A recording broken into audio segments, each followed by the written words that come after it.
Okay, the demonstrator for this evening is Mr. Mel Bryan, and he's going to do, I'll let him tell you what he's going to do. Go for it. You can't pronounce it, can you? Femisphere. Femisphere, there you go. That's a one-sided object. Where'd they go?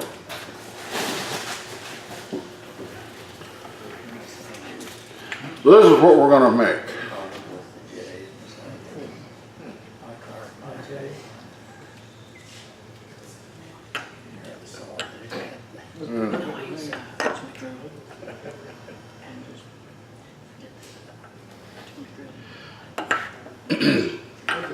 We've got What's the good for it if you made?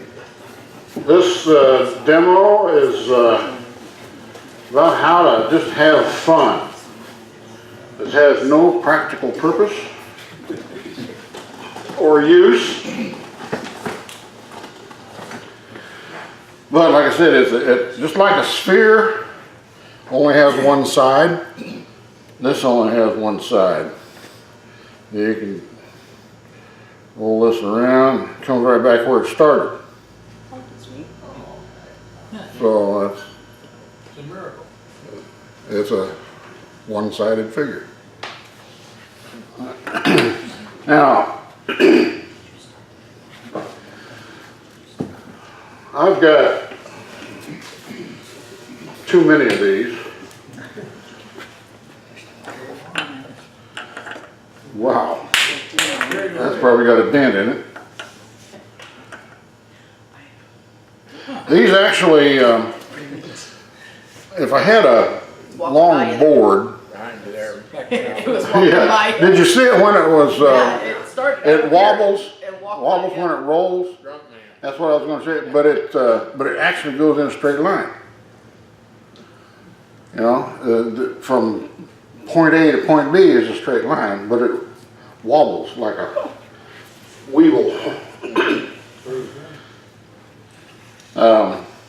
Like I said, there is no practical purpose.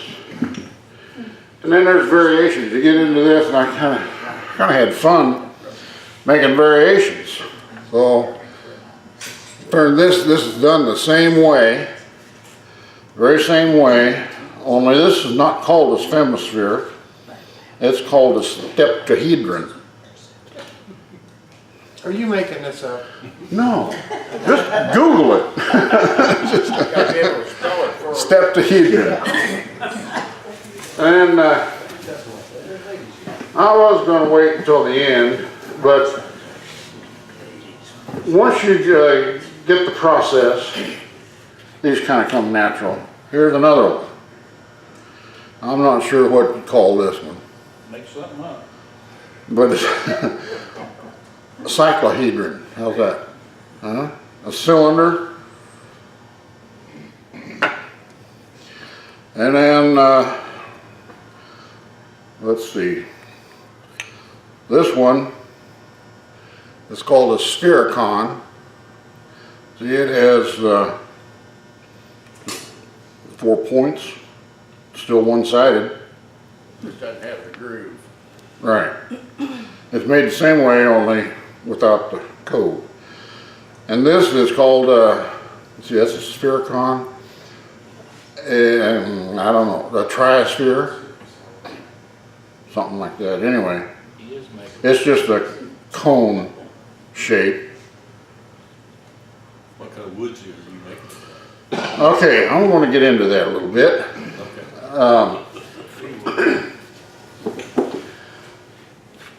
I started out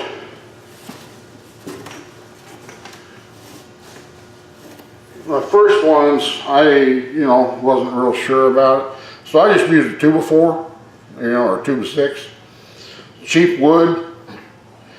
Well, what I learned is don't use cheap wood. It is, first of all, it's harder to turn. It's soft and uneven, and and it's hard to get the seam together. So I started using a little bit better wood. What I'm going to use tonight is poplar. And okay, I'll give away the secret real quick here. This is, maybe you can see it with this one. It's actually, you turn two coves. It's a split turning.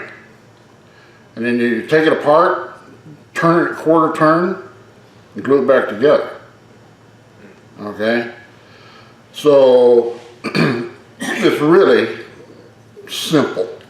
It's really a very simple project. But it kind of has a little bit of a wow factor. Kind of like turning two tops and then cut in half. Well, not exactly. But what I was going to say on this one, okay, so since you turn them quarter turn, that means the grain is going to go perpendicular to each other, right? One grain is going to go running one way on half of it, and another direction on the other half. So I thought, I want to disguise that. So this Babenga, I cut the board purposely cross grain for one of the halves, so that when I turned them quarter turn, the grain all goes the same direction. Thought that would hide the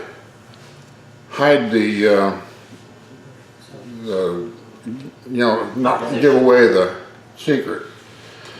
But you can still see the seam a little bit if you look hard. Anyway, we'll kind of start doing it.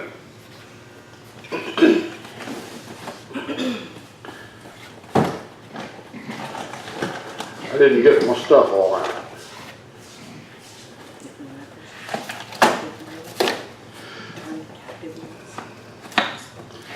Okay, the first main part is really it's kind of some of the most important part, and it's the accuracy of getting your pieces prepared. So I've got two like 1 3/4 inch pieces. They're I think it's 3.5 inches wide. It's about 5 inches long.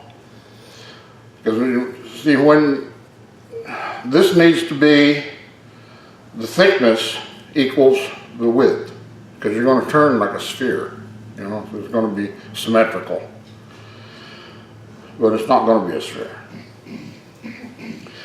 And then we've got some waist, so that's why you have, it's going to be longer than it is wide. Wide this way, wide that way, whatever. Okay, so we'll find the center. First of all, you find a pencil.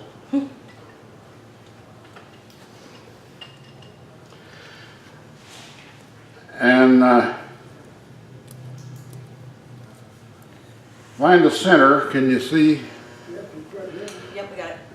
Okay, probably the best tool I ever bought was this center finding rule.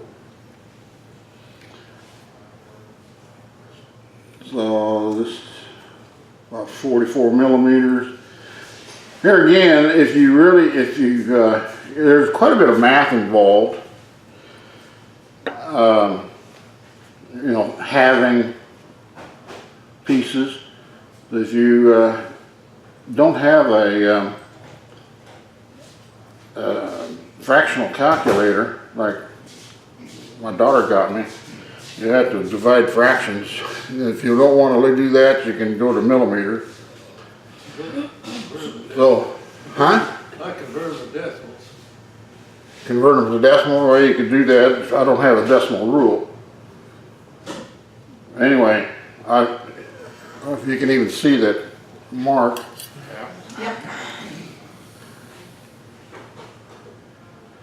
I'll draw a line down through here. You don't need to, but it just kind of gives you a visual reference.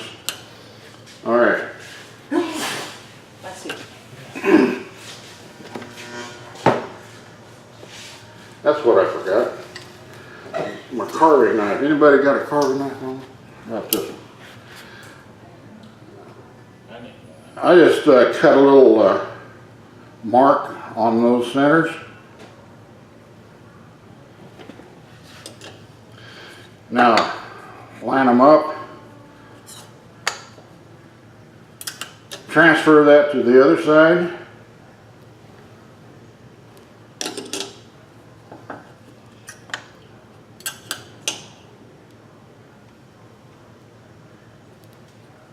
Okay, now that's going to be the center when we turn it.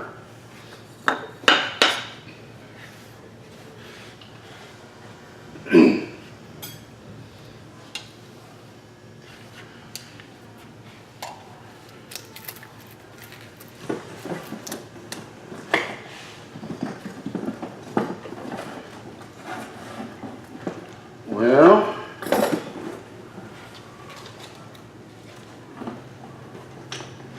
I'm going to put it in here. I'm going to take a triangular file and just file a little notch here. It's better than cutting it, I think,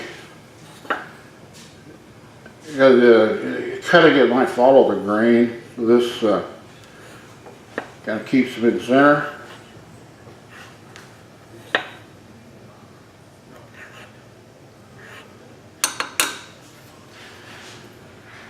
Now then,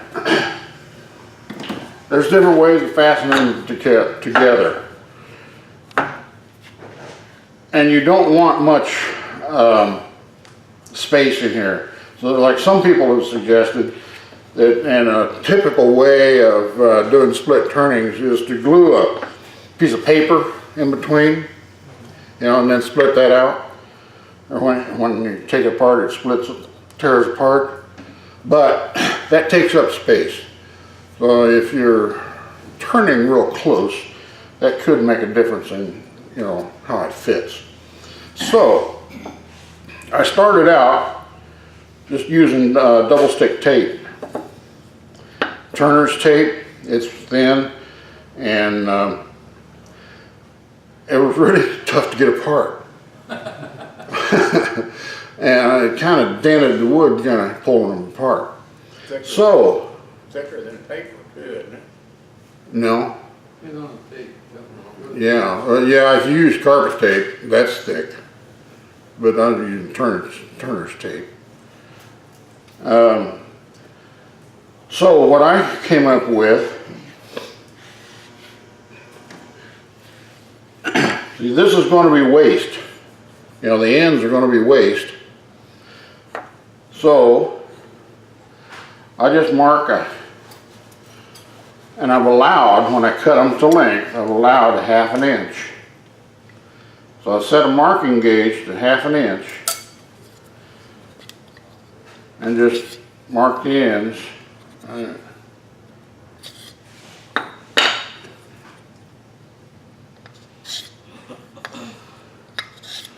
Also, something I didn't mention is when I first picked out these blanks, a really important part is to have these two mating pieces flat. These sides. So you might want to run them through a jointer or a belt sander if you've got it, or something to make them really flat. I just, these came pretty flat and I just sanded them down by hand. Some other woods that I used that were rough, like that Altissima Atlantis, it needed planing, so I just hand planed it down. But anyway, good flat surfaces, and when to keep them oriented, I just made a witness mark on one end so you can tell how they go back together. So now then, I've got, these are glue areas. So I'll just put a little carpenter's glue on here. Made them up, well no, not yet. Getting ahead of yourself. Another safety factor. I do use a little double stick tape. But this is just, you know, the storm window tape, you know, the plastic shrink wrap storm windows. This is tape for that. It is pretty strong stuff. So I just take a little piece of that and put it on that mark, on, you know, that center line. Just cut that off, put that on there. I'm not going to go through the glue up tonight here. I want to save all my time for sanding, because I know Kenny likes sanding. You'll be in charge of this one.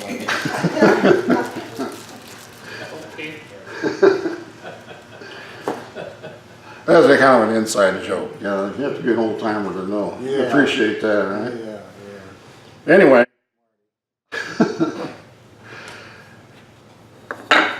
Glue them together, clamp them, let them dry good. Okay. How long do you let them dry? I let it dry overnight. You know, it's carpenter's glue, as you get the strongest bond. All right, so we end up with this. It's already glued and dried.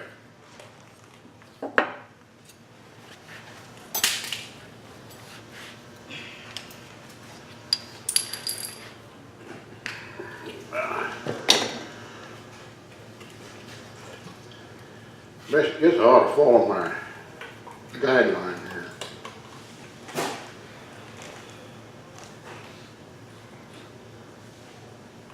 Yeah, I'm on track. See, this is such an easy thing.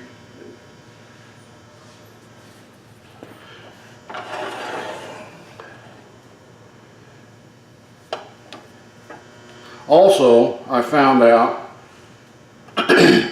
another reason for putting those little file marks in there, it gives a place for your center to go. And I found out that using this kind of a tail center instead of just a cone works better because it keeps it from splitting out. Just a cone center kind of has a tendency to split that joint apart. And then I just use a steb center because it, you know, the point on it retracts. So just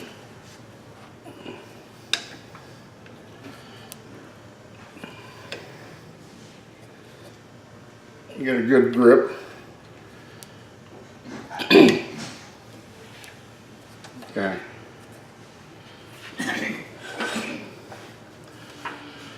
Where'd your half-inch marks go?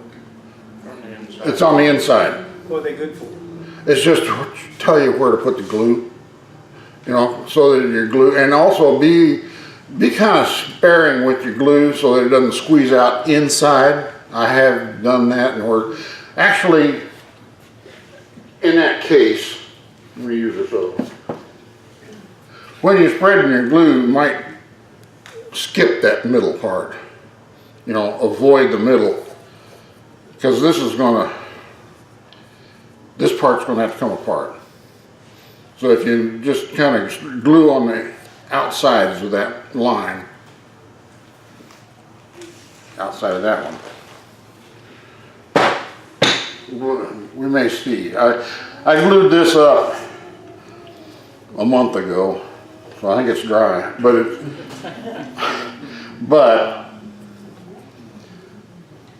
I think I had a wise idea after turning a few. You know, I said to put the double stick tape on this line. I had the wise idea, okay, actually, this center part's gonna have, you know, it's gonna be solid all the way across. So I put double stick tape on that too. Well, that was overkill, and I couldn't get it apart. So, don't do the outside, just do the axis. One seam down that center. Yeah. And you could probably get away without doing any, but it helps, like when you cut it off the lathe, it keeps it together so it doesn't fall all apart, you know, oh, what was where, you know. So, and it helps gluing up. You know, when you put them together, it won't creep around, you know how glue kind of creeps. So So that double stick tape will hold it together while you get your clamps on it. Okay.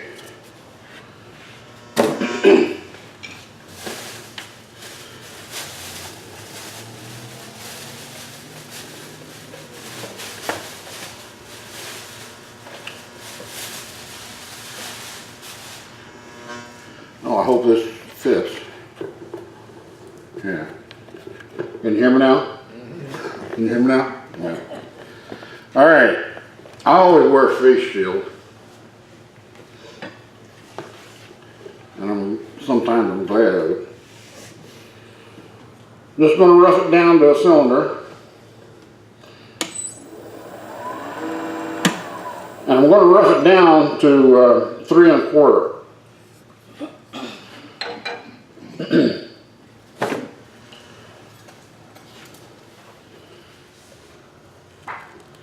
So we got 3 1/2, 3 1/2. So I'm going to rough it down to 3 1/4, and we'll get into why part of it a little bit later too. So that's what I've got set up to do.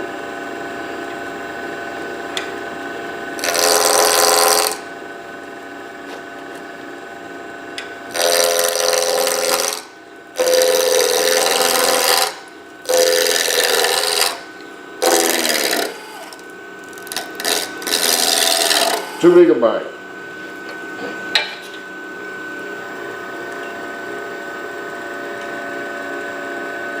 Mama always told me I was doing that.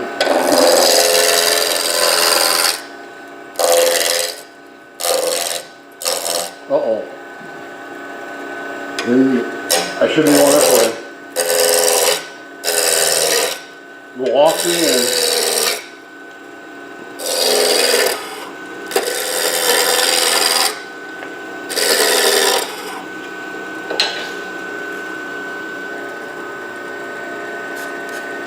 You know what?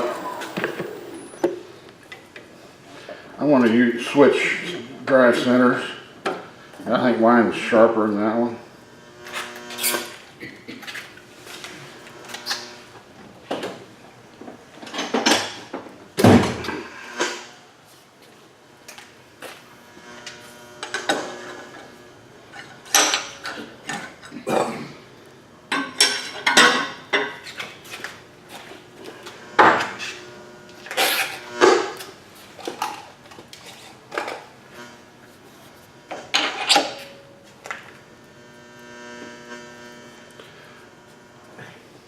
Buzzing, huh?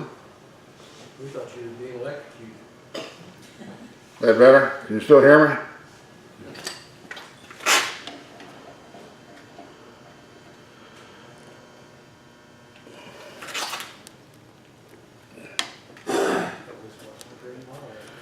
Okay. Give that a try.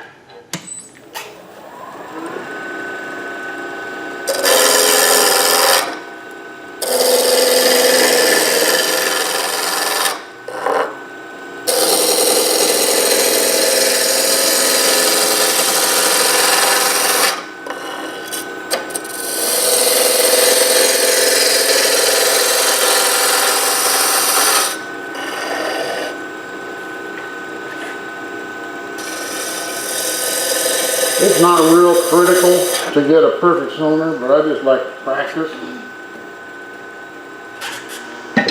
And while you're practicing, it's a great place to learn to practice with skew. Anytime you can use a skew, you need to.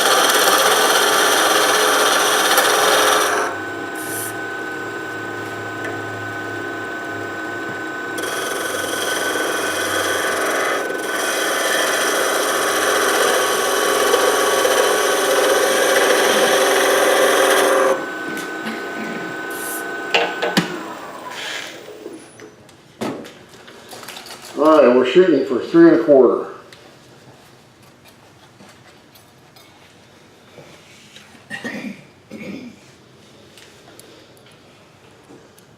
I'll be darned. Set on 3 1/4.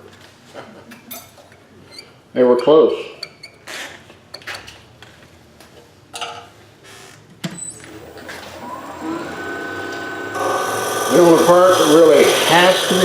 3¼ is right here in the middle. Like I said, I just like to practice.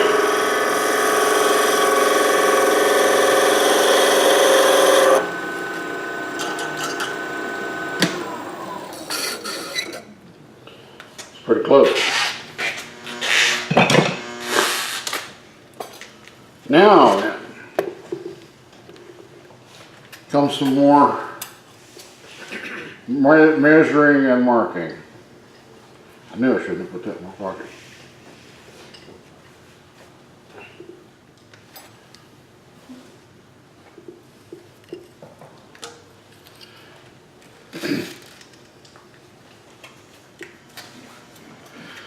Okay, we find center here.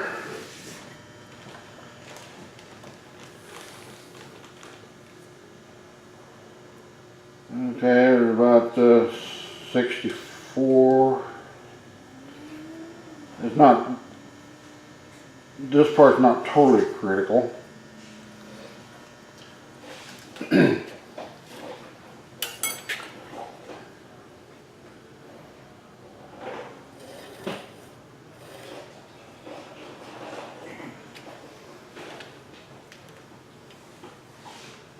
A little bit of a wobbly line there. All right, now then, you notice on these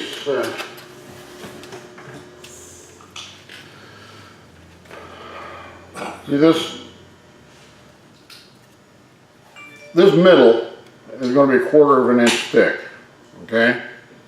So in order to match up here, it has to be 1/4 inch thick. So we're going to turn the cove. We're going to leave 1/4 inch in the middle, and that means the end needs to be 1/4 inch. Okay, you'll see here in a minute. So we need to mark, well, first of all, to save myself getting confused, this cylinder is 3¼ inches in diameter. So we need 3¼ inch length, you know, to be a sphere. So I want to measure half of 3¼ 1 5/8. Right?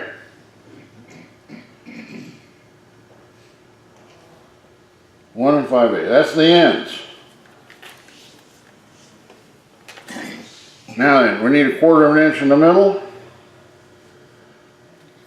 So we'll mark 1/8 inch on each side of the center line.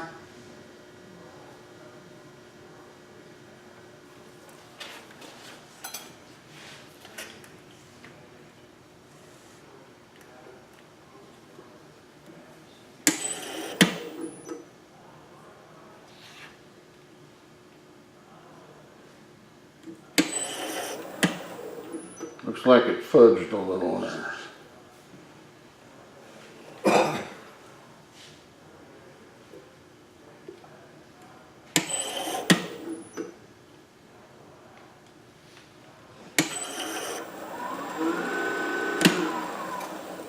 I don't like the looks of this center line.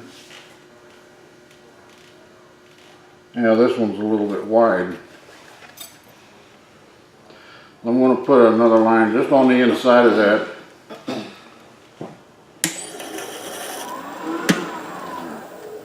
Okay?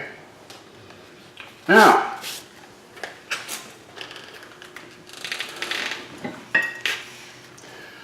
I'm going to part down on the outside of the line end to give myself a guide.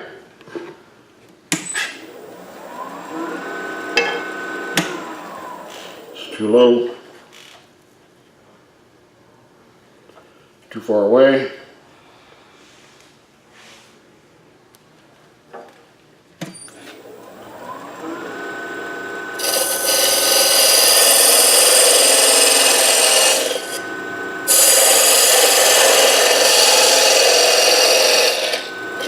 And I'm not going to go all the way to the 1/4 inch. I'm going to kind of sneak up on it. both ends.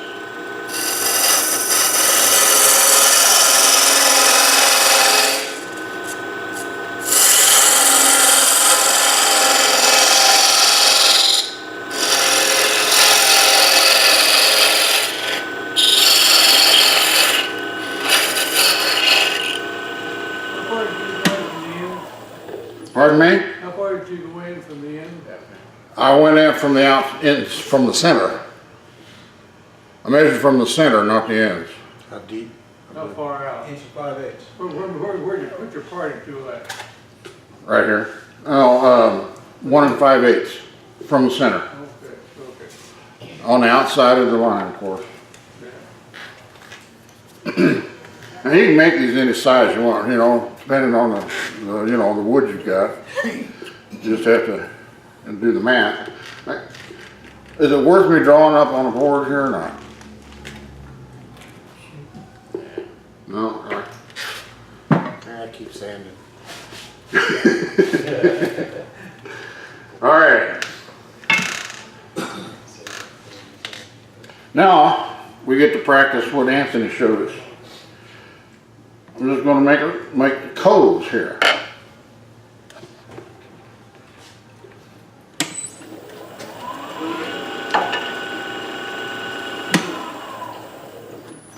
I want that a little bit higher.